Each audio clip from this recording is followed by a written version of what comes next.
welcome back to the second session of this this workshop on bioprinting and regulation. And obviously the first session dealt with one particular aspect of how we actually get the benefits of bioprinting. This session will focus more on what the regulatory hurdles are, and Matt will be talking about that. And then we have, so Matt Rimmer, his title is Hospitals of the Future, Bioprinting, Intellectual Property, Innovation Law and Public Health. So broadening on from the discussion that we've had already. And then Angela Daly will be talking, focusing on talking to experts, what we're learning about medical 3D printing, regulation and innovation from 3D PIP, is that right? 3D PIP futures. 3D PIP futures. So Angela will explain all about that in her presentation. And sorry for acronyming the acronym. So I think, is it good, Matt, if we have questions at the end of each presentation or at the end of the whole together? Okay, yeah. I will hand over to you. Thank you very much. And I'll keep you on track for about 20 minutes max. That'd be good. Okay.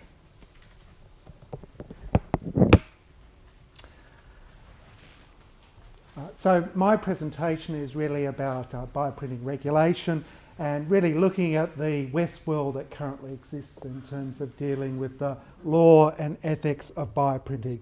And to make some of our later presenters feel at home who are doing work on some of the creative aspects of bioprinting, I thought it'd be a useful beginning point to start with Westworld. And I've been doing my research and looking at the special deluxe Blu-ray version of Westworld, in which they talked about how this opening sequence was really inspired by current 3D printing, and they are looking for ways of expanding upon that and thinking about the future projections of that technology.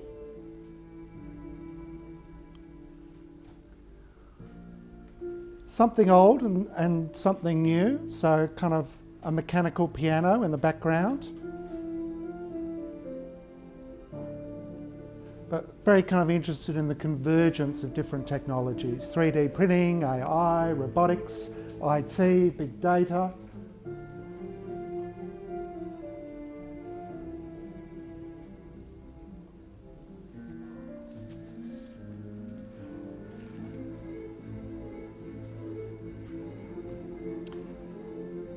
But in its own way, it's very much kind of concerned with ELSI themes. It's concerned about the law and ethics of 3D printing and bioprinting, and the arrogance and hubris of technology developers, and what motivates them, and what responsibilities they have towards their invention.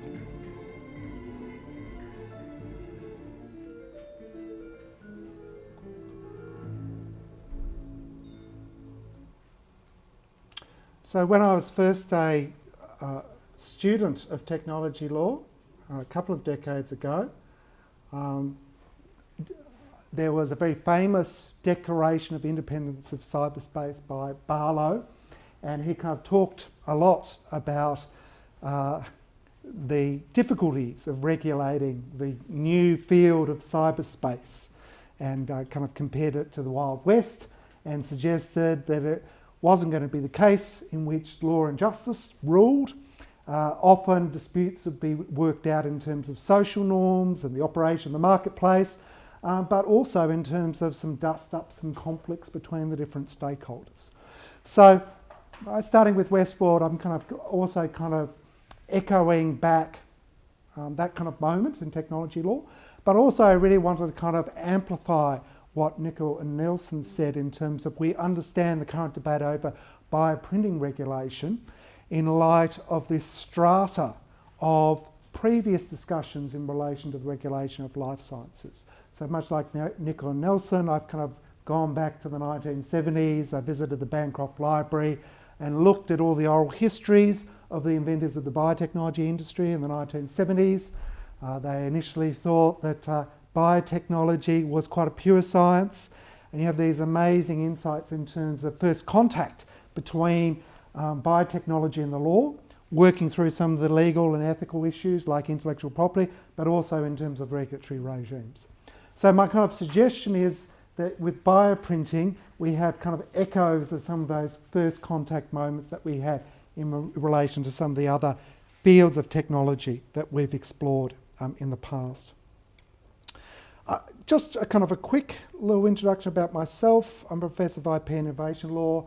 I've done a lot of work on gene patents and access to essential medicines and health-related issues in the past. And really this work on 3D printing and bioprinting comes out of that. We have an ever-growing group in terms of doing work on intellectual property and innovation law.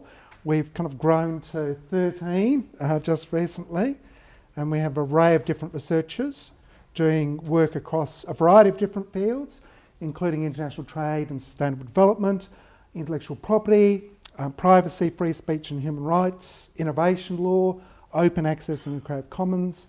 Our kind of work on 3D printing and bioprinting is really part of the work that we're doing in relation to innovation law and innovation policy. Really our work is the union of a number of different projects.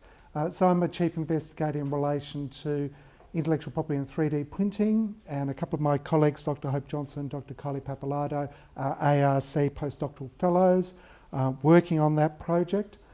My colleague, Dr. Angela Daly, also has her own project looking at 3D printing across an array of different jurisdictions, which kind of builds upon her very pioneering research in the field of 3D printing regulation.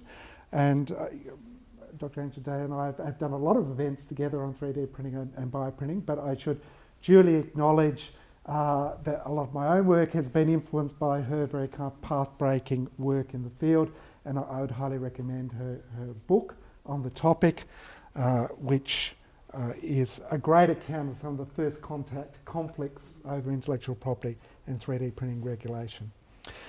As I kind of noted in my prologue, we're kind of at a really kind of interesting moment in relation to dealing with an array of legal, ethical and social issues in relation to bioprinting and 3D printing. In Westworld, there's a very nice intellectual property theme working its way through the television series. Do you know how far these people will go to protect their intellectual property? It's also kind of quite nice because the original inventor of Westworld was Michael Crichton, more famous for Jurassic World and Jurassic Park, was always very kind of picked upon fears and anxieties about new technologies, but was also a very ardent critic of gene patents. So towards the end of his life, before he kind of died of cancer, he wrote these stinging critiques in the New York Times about the rise of gene patents and how something should be done about it before the myriad decisions. So I think it's quite a rich cultural text that kind of picks up on a number of different kind of themes and sentiments. I mean, it's also kind of quite good at picking up upon the hype cycle and the boosterism that exists about new disruptive emerging technologies that come around. It's quite good at documenting that and looking at the ways in which corporations try to appropriate new disruptive technologies one way or another. So I think it's kind of an interesting piece. The Harvard Law School bioethicist Professor Glenn Cohen has also said that it's a really useful kind of work about bioethics and the relationship between humans and robots, and is kind of quite intriguing in terms of some of those issues and some of those questions. And it certainly has been a kind of an obsession in terms of popular culture. So 3D printing and bioprinting has appeared in lots of other popular works of culture, like The Fifth Element and The Avengers, Age of Ultron. You can pick out in Spider-Man Homecoming the odd 3D printer in the labs there. So in terms of the cultural zeitgeist, there's a lot of interest and obsession with 3D printing and bioprinting, but also perhaps some unrealistic expectations about the potential and maturity of the technology. Here at QUT, there's been a great interest in terms of 3D printing, particularly in terms of some of its applications in relation to health and medicine and biotechnology. We've already had a really useful foundational summary from Nicole Nelson. I just kind of add that the Public Knowledge Group have been doing a lot of work on public policy surrounding 3D printing regulation. In one of their Friends of the Court briefs to the Supreme Court of the United States, they noted that additive manufacturing, also known as 3D printing, is an emerging field that is potentially revolutionary in its applications. Generally speaking, 3D printing is a set of technologies for using computer-controlled machinery to manufacture parts or devices. The promise of 3D printing is remarkable. Personalised medical implants and prosthetics can be custom-made to fit individual patients. Owners of machines can manufacture replacement parts on the fly. Manufacturers can quickly prototype new ideas at much lower costs, dramatically reducing research and development cycles. And creative individuals and businesses can use the flexibility of the technology to explore ideas such as 3D printed clothing, 3D printed houses, and even 3D printed food. And within our group, we've tried to kind of break off different elements of 3D printing to kind of have a look at some of the legal and ethical implications. So a year ago, we had a big event looking at 3D printing law and policy. Earlier this year, we had an event looking at designs and 3D printing. And today, we're really focusing upon 3D printing in healthcare. And we hope in the coming year to do some more work in relation to 3D printing in food and 3D printing in culture. I guess one of the important points to reinforce is that we don't necessarily know the mature applications of 3D printing yet. There's lots of ambition and hope and promise about the various different applications of 3D printing, but some of those expectations have already been disappointed. So a few years ago there was high hopes for the retail sector, for consumer 3D printing and a 3D printer being in every home, and really those expectations were not met. 3D printers were not like the new Apple Mac, and with the personal computer revolution, they still seem to be the preserve of professionals and the industry in terms of manufacturing and other sectors. But we have seen a kind of a rise of 3D printing in relation to industrial applications. There's a lot of interest in terms of some of the health applications in relation to 3D printing. But one would also say then the life sciences, there are a whole range of other subfields of the life sciences that also made very kind of bold, revolutionary promises, and it's a very kind of competitive space. It's not necessarily clear yet that 3D printing or bioprinting is going to have comparative advantages relative to some of the other new fields that have been coming along, like genomics and proteomics and synthetic biology, and some of the other new areas that Di was talking about in terms of gene editing. So I think it's useful to have that in terms of it's a very competitive space. We're not quite sure yet what's going to be the full mature promise in relation to 3D printing and bioprinting. And I guess my kind of talk is kind of particularly about the relationship between regulation and intellectual property, but I think I'll focus upon regulation in particular. I think Di kind of talked very nicely about the regulatory soup that exists in relation to bioprinting, how it cuts across a tangled web of a variety of different legal regimes. And historically, that has often been very problematic. So access to essential medicines and pharmaceutical drugs, there's been a big debate about the issue of linkage. So Orrin Hatch and Henry Waxman passed the Hatch-Waxman Act and tied the IP regime to the regulatory regime for pharmaceutical drugs. And that has been the source of a lot of angst and grief in terms of established pharmaceutical drug companies using those regimes in such a way as to try to shut out generic competition in various different ways. So the debate about linkage is a quite important one, and is a useful reminder that these disciplines are not separate and autonomous from one another. They interact with one another in very profound ways. As we heard before in relation to stem cell research, there are very strong interactions. So for the battles over patents in Australia, they kind of raised larger questions about whether certain inventions were contrary to law. So prohibitions in terms of regulatory regime led to certain patent applications being rejected on the basis that they were contrary to law, as well as violating sections 18 subsection 2 of the Patent Act. But my talk today is really about the the relationship between regulation and innovation.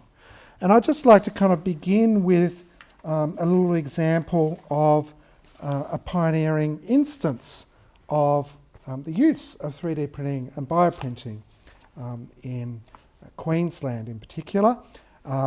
Brisbane-born surgeon Dr. Paul D'Urso applied from a grant from the Princess Alexandra Hospital Research Foundation to investigate combining 3D printing and 3D imaging technology to print models of organs or bones back in the 1990s. He was awarded $1,200 to look into it and later completed a PhD into the applications of the technology.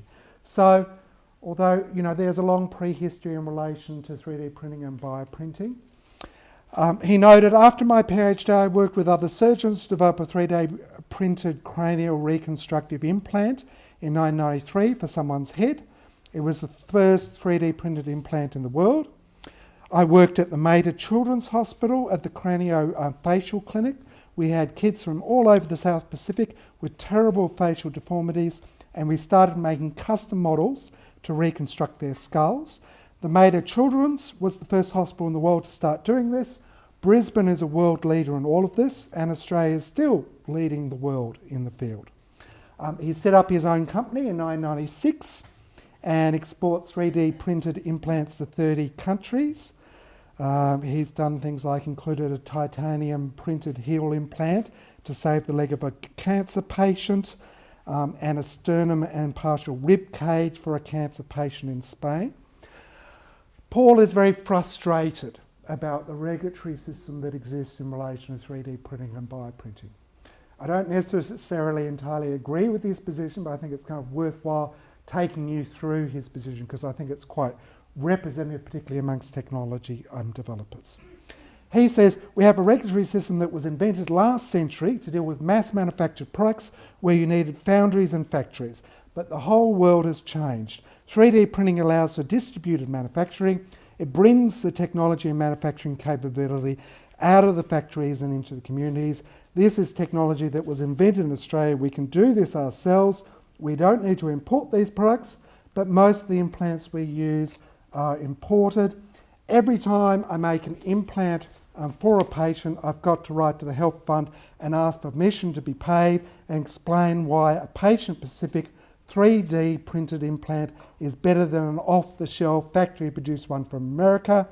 Months pass, the patient is screaming out for the operation, the surgeon ends up going with the off-the-shelf product. This is the sort of insane system we have. We're crying out to change the regulatory system in Australia. We have to give up this idea that multinational corporations need to make these products and stop importing stuff back at a 40% premium.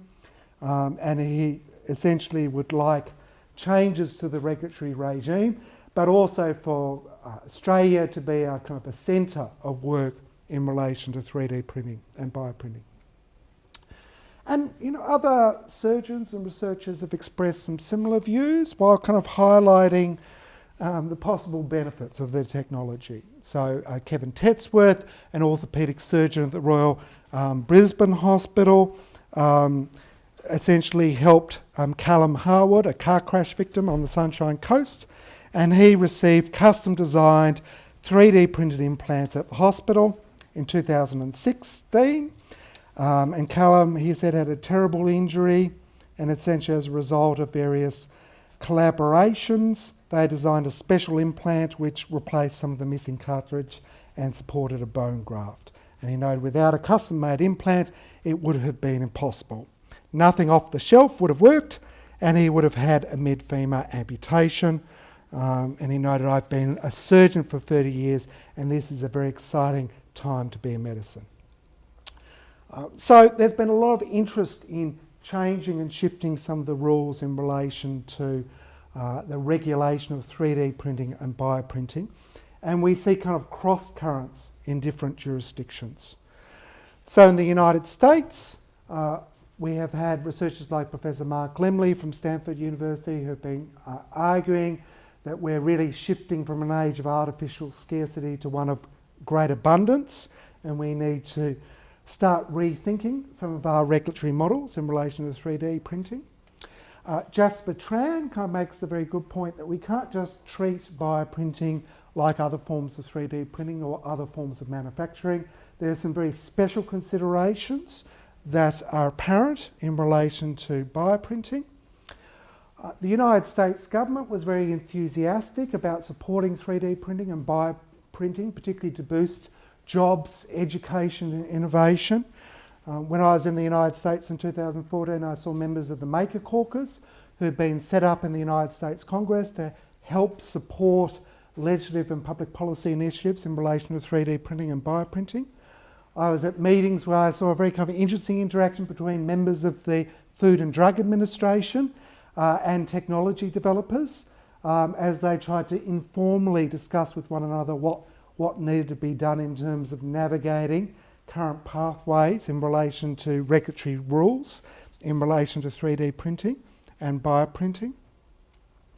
And that kind of reached a high point in which President Barack Obama hosted his own Maker Fair at the White House and showcased all the various different forms of 3D printing and bioprinting that was kind of going on. Since then, we've had a rather abrupt shift and change in terms of regulatory models in the United States, and I think it is a very kind of profound one. We do need to have to think about models and theories of regulation. Obama had a very particular model of regulation that he wanted to kind of achieve in terms of supporting innovation. President Donald Trump has quite a different philosophy and is very much about reducing the role of government and reducing the role of regulators and cutting back and deconstructing the regulatory state in an array of different ways, including in relation to food and health. So there's big questions there in terms of how the Food and Drug Administration is going to operate in terms of dealing with 3D printing and bioprinting. So Trump's new head of the FDA, Scott Gottlieb, this month has released his new guidelines on the regulation of bioprinting, which is kind of an interesting read. And he's kind of noted his kind of approach in relation to the topic. So, technical considerations for additive manufactured medical devices, guidance for industry and Food and Drug Administration staff. So you kind of have this effort to build greater administrative guidelines. He kind of emphasises some of the benefits from 3D printed medical products through access to personalised devices and innovative drugs. He kind of notes there's a need for a more comprehensive regulatory pathway. He's noted that the FDA has reviewed more than 100 devices currently on the market, and our great VRES student, Jonathan Hoare, was busy digging through all the various applications that have been made last year. The FDA has tried to build facilities to help them assess what's been going on, but there's also obviously a huge drive in terms of the drug industry wanting to use 3D printing to manufacture drugs. So we have this new clarification, which includes various approaches to 3D printing, including device design, testing of products for function, durability and quality systems requirements. And the hope is that it will help manufacturers bring their innovations to market more efficiently by providing a transparent process for future submissions and making sure our regulatory approach is properly tailored to the unique opportunities and challenge posed by this promising new technology. My fear is the one that Professor Larry Gostin has kind of talked about, which is deregulation and really attacks upon the independence and autonomy of regulators. So my concern is that under the Trump administration, the drug industry, the medical industry and the biotechnology industry is going to place greater pressure upon the regulator to fast-track applications and not perhaps consider the full health and safety consequences in relation to new technologies. And as Naomi Klein kind of points out, that could be hugely problematic, particularly in relation to food and health, but also in relation to other areas as well. Can I have 5 more minutes, Diane? Yep. Yeah. There's been some very kind of parallel developments going on in Australia with the Therapeutic Goods Administration. In Australia, you have very similar patterns in terms of a great interest in 3D printing and bioprinting and additive manufacturing, boosting innovation and education and jobs. So in Queensland, as part of the Advanced Manufacturing Action Plan, there's a very kind of key focus that Australia could have a niche speciality in 3D printing and additive manufacturing and bioprinting, and the ministers for the last administration were very enthusiastic about that. The Innovation Minister, the Development Minister and the various other stakeholders, including the Treasurer.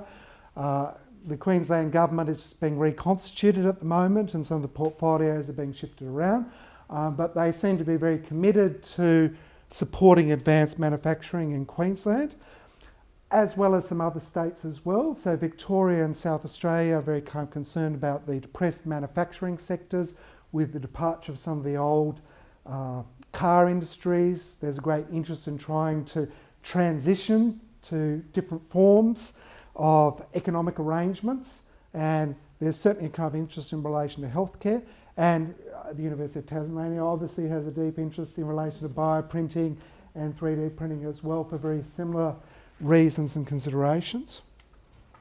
At a national level, the federal government has certainly given special emphasis to additive manufacturing in general and advanced manufacturing, but more particularly in relation to 3D printing and bioprinting. Christopher Pyne, who was at one point Innovation Minister, and the Prime Minister, Malcolm Turnbull, have been very keen on boosting our ability in relation to research and development in emerging technologies. So Turnbull's great despair is that Australia does wonderful science and research, but is not very good at translating that into industry outcomes. He kind of laments that scientists and researchers lack entrepreneurial skills and legal skills and business skills. So his philosophy in terms of transforming the education system seems very much focused on ensuring that we better translate our research into commercialisation in various different ways. There has been concerns about how that policy is working in practice. So the Productivity Commission has been quite critical about the federal innovation policy in terms of it saying it's very hard to evaluate how successful it has been, but it's also been kind of concerned about the very ad hoc nature of innovation policy development. So they kind of know that there's a lot of new fab spaces and maker spaces and clinics that have been set up, but there's a lack of scale and perhaps a lack of coherence in terms of the approach to innovation in Australia, and that has meant we're not necessarily internationally competitive. As Nicola Nielsen has also mentioned, the Productivity Commission has done a huge review of intellectual property arrangements in Australia and has argued we need to refine our intellectual property laws to improve our position. So, much like the United States, there's been a consultation by the Therapeutic Goods Administration in terms of regulatory changes related to personalised and 3D printed medical devices. I'm running slightly short of time, so I won't go through the whole thing. But I would note that I'm concerned about the process. Much like the ABS and census fail, I note that the consultation's due date is deep in December, just before Christmas. You're not necessarily going to have a good public process of consultation if you set your process up in such a way. Likewise, the consultation process seems to be very focused upon the relationship between technology developers and the regulator, and I guess my concern is where are the voices looking after consumer rights and public health and some of the end users, particularly thinking about some of the past battles in terms of access to medicines. The beneficiaries of new technologies do need to be included in these discussions and these debates very early on. So you're most welcome to have a read of the proposed regulatory changes related to personalised and 3D printed medical devices.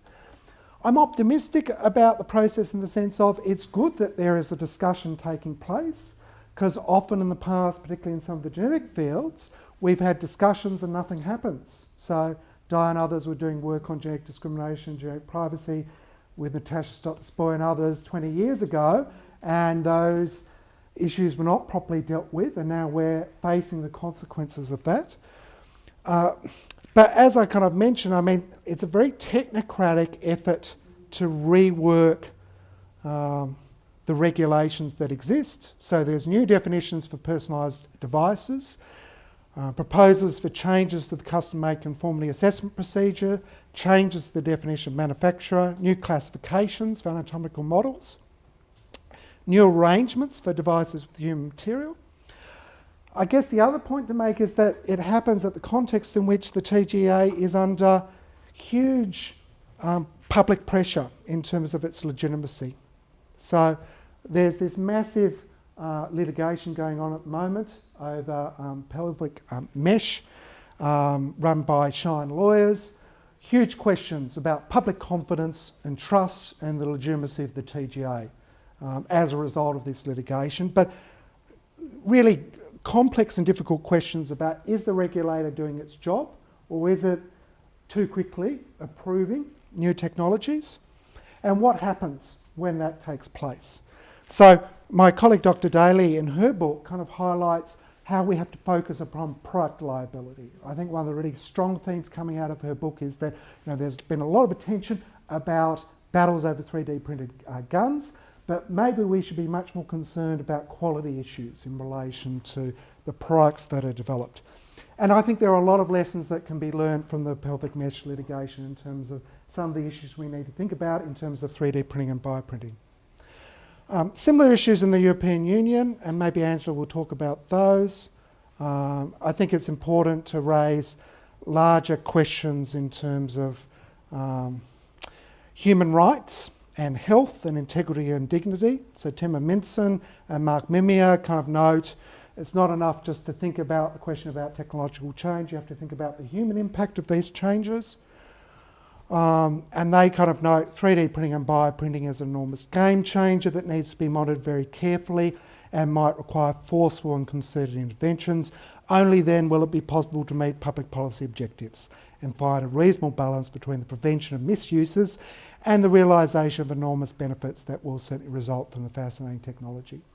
My strategic conclusion would be, maybe for 3D printing and bioprinting, it would be a good idea to have high standards of regulation to avoid potential issues in terms of quality or potential litigation in the future. Perhaps if you want to be strategic, high levels of regulation might ensure greater quality control, greater benefits. It might lead to a slower progression in terms of the rollout of the technology, but perhaps that is a really important factor in terms of ensuring public confidence and trust. So while I understand the impatience of surgeons and technology developers to rush ahead and not have bureaucratic red tape holding them up, the history of the life sciences would suggest that sometimes it's really important to think about these questions about regulation and risk.